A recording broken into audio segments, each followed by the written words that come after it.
Compañero que pasas a la clandestinidad. Otro nombre, otra casa, otra gente, pero siempre la misma lucha.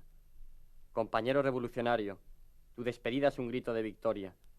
Aquí se quedan tus calles, tus amigos, camaradas, tus largos años de lucha. Aquí se quedan con nosotros. Una dura vida comienza para ti en otro lugar, pero tú sabes muy bien que solo luchando no seremos vencidos. Nosotros aquí, en tus calles, con tu gente, tú en otro lugar, lejos unos de otros, la lucha será nuestra unión, nuestra indestructible unión. Venceremos. A mediados de 1974, acusado y perseguido por su participación en una organización subversiva, tras permanecer varios meses escondido, Bernardo Fuster decidió exiliarse. Hoy tenemos el placer de hablar con uno de los mayores referentes de la canción social en el exilio en los años de la transición española. Déjame comenzar leyéndote una cosita. Se considera falta grave la perturbación grave de la seguridad ciudadana que se produzcan con ocasión de reuniones o manifestaciones frente a la sede del Congreso de los Diputados, el Senado y las asambleas legislativas de las comunidades autónomas, aunque no estuvieran reunidas cuando no constituye infracción penal. Y déjame que te lo ilustre con una fotografía. Sabrás a lo que me refiero, ¿verdad? Sí, claro, perfectamente. Bueno, tenía una idea base para la entrevista y era sostener en todo momento el contexto de la transición que yo pues no he vivido. Y tratar los años 70, el tardofranquismo, transición, que todavía pues no había democracia y había falta de libertad y lucha por ella. Pero el jueves tuve que cambiar la entrevista, como has podido ver, porque creo que España retrocedió de nuevo en su historia con esta nueva ley, la ley Mordaza. Y me dije, hacen falta los cantautores, de alguna u otra manera. Yo tengo la suerte de saber de ustedes, por el ámbito familiar que me rodea, pero buena parte de mi generación pues no sabe quiénes son los cantautores. Bueno, los cantautores, ¿quiénes son ahora? O también quiénes fueron. ¿Quiénes fueron? y por qué ahora hacen falta otra vez. Los cantautores en aquella época eran... en primer lugar, el término cantautor es un tanto confuso y que curiosamente solo existe aquí, prácticamente en España, ¿no? Porque teníamos el cantautor, realmente es un tipo que escribe las canciones y las canta, como ocurre con una gran mayoría de artistas, ¿no? O sea, en el extranjero, Dylan, Springsteen, cualquiera de estos son realmente cantautores. Pero aquí el término cantautor se acuña con ese nombre probablemente o precisamente por el carácter, digamos, político que podían tener, por la línea que seguían de identificarse con toda la problemática social, ¿no? Y incluirla en su forma de expresión. Entonces se acuña aquí este término de cantautores. ¿Quiénes eran los cantautores que estaban en esta línea? Bueno, pues gente que estaba totalmente identificada con la problemática social que había en ese momento, no solo en la transición, sino en la última época del franquismo, incluso no solo la última, sino la anterior, porque creo que el movimiento de cantautores empieza aquí en España fundamentalmente con una persona que suele pasar bastante desapercibida, no se le reconoce ese mérito, que fue Chicho Sánchez Ferlosio. Es el principio de todo. Él en los años 60 empieza a escribir por primera vez canción política. Gallo rojo, gallo negro, ¿no? Sí, y muchas más, la huelga 10, la huelga 100, la canción a Julia Grimau, bueno, escribe un montón de canciones sobre de tema político o social, ¿no? Y luego el siguiente que aparece es Paco Ibáñez, que incorpora también un elemento fundamental en lo que es la canción de autor, que es el musicar poemas. Es decir, él va a través de los poemas que escriben determinados poetas de la línea, digamos, más social que había en ese momento, ¿no? De esa generación, pues las pone música y los incorpora al repertorio, digamos, musical del cantautor, ¿no? Entonces, en definitiva, tanto uno como otro, que son los que inician lo que podría ser el movimiento de cantautores, son personas muy sensibilizadas con la problemática social y además tienen un compromiso luego personal fuerte con lo que podríamos llamar la resistencia en aquella época, ¿no? Entonces, eso es la base del movimiento de los cantautores y por qué surgen. ¿Por qué ahora vuelven a ser necesarios? Porque estamos llegando a una situación muy parecida a la que había entonces, con los matices típicos o propios del tiempo. O sea, se han pasado 40 años, pero las circunstancias empiezan a parecerse demasiado a aquello, ¿no? Yo creo que ese es el motivo fundamental por el que surgieron y por qué tienen vigencia actualmente. Bueno, han nombrado el compromiso con la libertad. Tú, Bernardo Fuster, cantautor del exilio, referente clave en la nueva canción social del exilio, músico clandestino, encima de músico clandestino, que ya de por sí tiene su connotación. ¿Cómo llega a este punto? ¿Cuándo surge la idea de la música en tu vida y cuándo se mezcla con la militancia y cuándo se unen las dos? En mi caso es un tanto curioso, yo creo que no se ha producido prácticamente, ese es el único caso que hay. Yo, desde pequeño, mucho antes de dedicarme a la música, como una forma de expresión, me encantaba la música, me compraba todos los discos que salían de los Beatles, y había dos movimientos que me gustaban mucho, el grupo de folk catalán y luego Paco Ibáñez. O sea, esas dos líneas, pues Chicho menos porque no lo conocía, porque claro, como estaba prohibido aquí y yo venía de una familia, digamos, de burguesa, entonces era más difícil llegar a ese tipo de música, ¿no? Entonces había ese interés por la música, pero realmente lo primero que surge es un interés por la política. O sea, yo empiezo a entrar en todos los movimientos clandestinos como militante, empezando por movimientos anarquistas y, bueno, y distintas asociaciones, organizaciones, ¿no? Y hay un momento en el que, como a mí me gustaba tocar la guitarra, cantar y hacer cosas en mi casa, ¿no? Yo grabé una cinta clandestina, sin mi nombre, con una serie de canciones, había 2 o 3 mías y el resto eran canciones típicas de la época, alguna de Chicho que yo creía que era popular. Y esa cinta se graba y empieza a distribuirse en Valencia, por universidades, por barrios, sin que apareciese mi nombre en ningún momento. Entonces, bueno, hay un momento en que esa cinta llega a los, digamos, a los dirigentes en el exilio de un grupo político que era el FRAP, y entonces como yo estaba en ese grupo político en ese momento, me piden me preguntan si quiero dedicarme a cantar en el extranjero para apoyar en Europa, pues todo lo que es el movimiento de resistencia, y yo digo que sí. Y ahí es cuando tengo que cambiar mi nombre, tengo que cambiar, de documentación, todo, y me convierto en un cantante con otro nombre, por eso lo de músico clandestino, y estoy durante 2 años pues trabajando en Europa, cantando en actos contra el franquismo, ¿no? Entonces yo creo que es el único caso que se ha dado.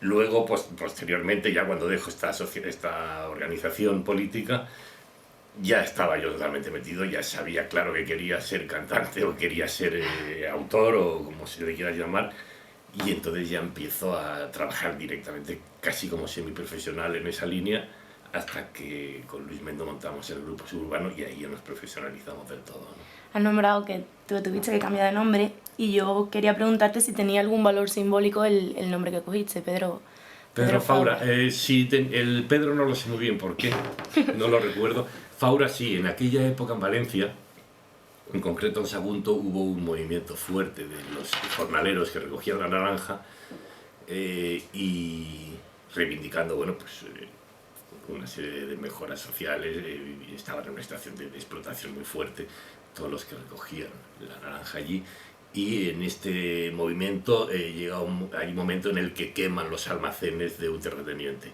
y esos almacenes estaban en un pueblo que se llama Faura. Entonces me pilla a mí aquello bastante de cerca y decidí llamarme Pedro Faura. Pedro no sé, pero Faura fue por eso. Genial. Por el pueblo. Bueno, hablando de títulos también, leí que recientemente tiene un libro que se llama El contador de abejas muertas, que habla de las memorias de la música en el exilio. Sí. ¿Por qué ese título también? Bueno, el título es una historia mucho más digamos, personal y anecdótica.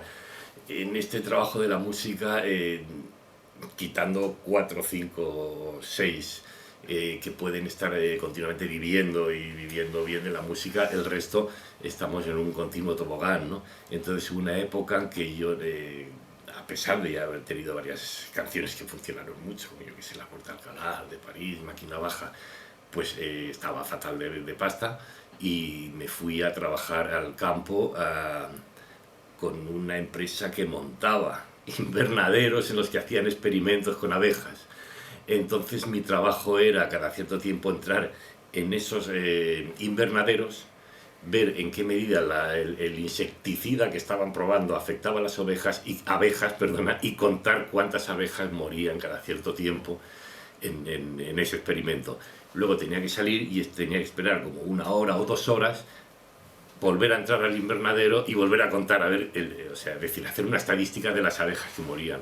En ese tiempo que estaba fuera yo no tenía nada que hacer, me sentaba bajo un árbol y me aburría. Entonces salió la idea, empecé a darle vueltas y dije, bueno, a lo mejor puedo empezar a esbozar la historia de mi vida, ¿no? Y entonces, por eso se llama El contador de abejas muertas. Digamos que es en ese tiempo muerto que había entre visita y visita al invernadero, tenía tiempo a darle a la cabeza y bueno, también es una figura un poco literaria. Es un título muy bonito.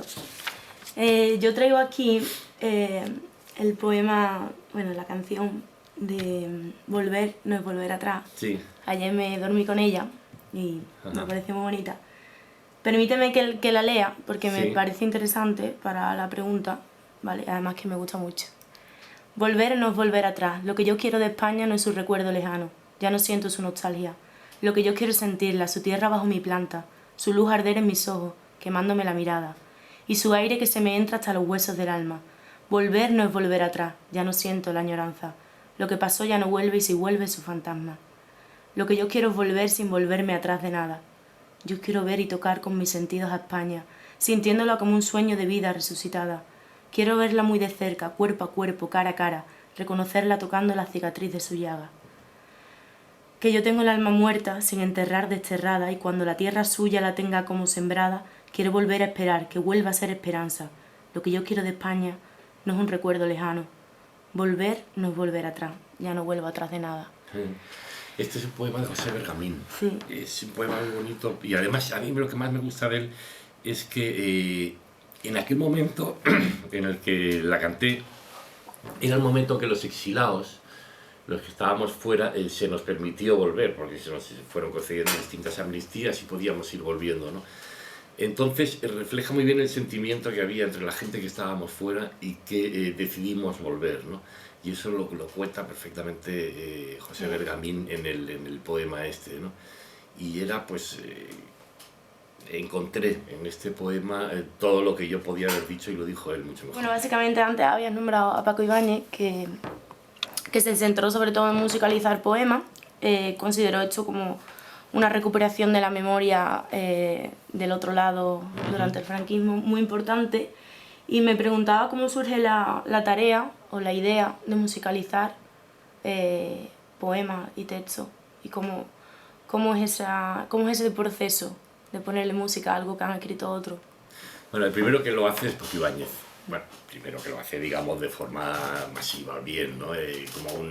Como una forma, un estilo de componer, ¿no? De artista. Fundamentalmente lo que se pretendía con eso también es unir dos tipos de expresión, ¿no? La poesía, sobre todo la poesía social, estaba muy perseguida también en aquella época, ¿no? Entonces era reivindicar también esa parte que se nos negaba, ¿no? ¿Cómo se pone música a un poema? No lo sé. Lo primero tienes que encontrar el poema que crees que dice lo que tú querrías decir, pero lo dice mucho mejor. Entonces, de entrada, musicar poemas hay un cierto acto de humildad en la medida que dices, esto sí, esto está bien escrito, lo que yo quería decir no me sale tan bien, por lo tanto lo voy a cantar como lo dice este otro, ¿no? Y ese es el ejercicio que hace Paco Ibáñez. A partir de que él lo hace, empieza todo el mundo a descubrir que se puede contar las cosas mejor a lo mejor de lo que tú podrías contarlas. Y entonces empiezan a la gente a musicar determinados poemas, ¿no?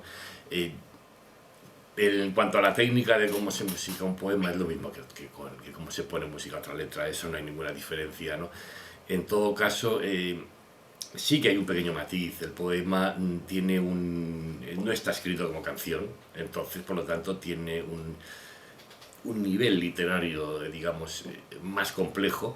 Entonces, bueno, pues eso te exige tener tener en cuenta al menos ese dato, ¿no? O sea, que hay palabras que si tú las escribes en una canción se entienden más fácilmente, y cuando es un poema tienes que jugar con eso, ¿no? Con la comprensión del verso, que a veces es más complejo, pero por lo demás no hay mucha diferencia. No puedo dejar pasar por alto preguntarle sobre la portada de Manifiesto, que lo grabó en el exilio, que bueno, pues no lo sabe la gente de la entrevista, pero una fotografía de Franco... Un sello de Franco roto. Sí. Roto, exacto. Bastante provocador para haber sido grabado, bueno, sacado a la luz en 1974. 75 fue. 75, vale. Sí. En los libros pone 74. Es que siempre pone 74. Sí, ¿verdad? ¿Fue un diseño, una idea tuya o surge de otra persona? No, yo recuerdo en aquella época salió con una casa de discos alemana, estaba en Colonia, y fue un diseñador alemán al que se le ocurrió. En Alemania había una tradición, me imagino que sigue habiéndola, no lo sé, de diseño muy importante que surge en los años 30, ¿no? Con bueno, una serie de diseñadores políticos, ¿no? Y ahí hay una escuela, y esta persona que diseñó esto estaba muy metida en esa escuela. Incluso luego hubo un diseñador de carteles español que estuvo viviendo en Alemania, que es Josep Renau, que es valenciano, y él está también en esa línea, ¿no? de imágenes impactantes. Genial.